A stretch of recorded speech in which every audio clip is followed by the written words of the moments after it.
So Voraxor herbicide, brand new herbicide registered in Australia, and actually globally this is the first country that has registered this herbicide, so it's a great thing for Australian growers. This is primarily a broadleaf residual herbicide to be used in wheat, durum and barley. It's a fantastic product that gives a very broad spectrum of broadleaf weed control, so lots of different species and very important ones for our marketplace. Things like wild radish, milk thistle that we have here, bindweed, your various brassicas like turnip, shepherd's purse, wireweed, lots and lots of our common broadleaf weeds. Now, not only does it give us residual control of broadleaves, it also provides some useful suppression of annual ryegrass. Now, with a few disclaimers, it's around in lighter soils and good moisture conditions. So it's not a solo ryegrass tool, but in terms of giving that assistance in the control and management of ryegrass, it certainly has a role to play. Now, in addition to these great attributes of residual control, it also provides very, very effective burn down weed control. So prior to sowing the crop, it'll actually burn down those weeds that are already there. So there's a number of rates on the label depending on the situation you're using. If you're going early, say 7 to 21 days before planting your crop, 240 mils per hectare gives you long residual into the crop of those broadleaf weeds. If you're right at the point of sowing, so within 3 days, 200 mils per hectare is the use rate, and that then gives you your knockdown and residual. So obviously if there are weeds that are already growing, you'll burn those down and then the residual claims come into play. If you're looking just for burn down control, 100 mils per hectare mixed with either paraquat or glyphosate is a very effective treatment.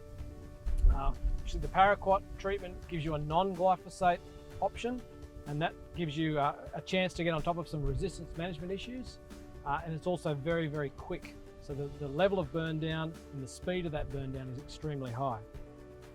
But clearly the focus on this product is a broadleaf residual herbicide. Now, from a resistance point of view, this is a PPO inhibitor. There's actually 2 active ingredients in this product, and they're really complementary in terms of their physical and chemical attributes. So from a phys-chem point of view, one is much more mobile than the other, meaning that we get actually a really nice coverage in the soil. So the less soluble of the two and the more, I guess for want of a better word, sticky product tends to stay in the surface of the soil and really help control those surface germinating weeds, whereas the more soluble portion of this product actually will travel a little further in the soil and give you control of larger seeded broadleaf weeds. So the combination of the two is really complementary. And then added to that, those 2 active ingredients have slight differences in their spectrum. So from a spectrum point of view, you get a much better coverage of the 2 together than you would using either one of those apart. So those are already tank mixed in there, or pre-mixed in there, sorry. There's no need to add other components. Those are there. Now, you do need to use an adjuvant or an oil when you're applying this for burn down control, and then a mixed partner like paraquat or glyphosate. Now, from a burn down point of view, really excellent control of broadleaf weeds, but it also does have some activity on grasses, and in particular annual ryegrass. So very young annual ryegrass, 1 to 2 leaf, even if that's glyphosate resistant, we're still adding in the glyphosate to give you spectrum and some control, but the 2 together will control those very young 1 to 2 leaf annual ryegrass plants.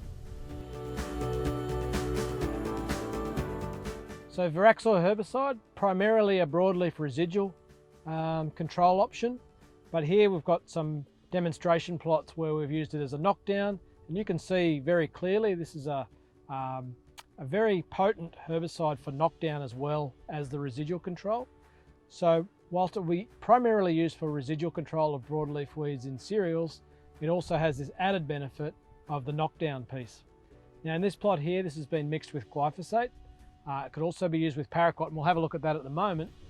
But as a knockdown product, very, very strong and very quick. So usually symptomology is within a couple of days, and certainly 3 or 4 days after quite significant levels of burn down.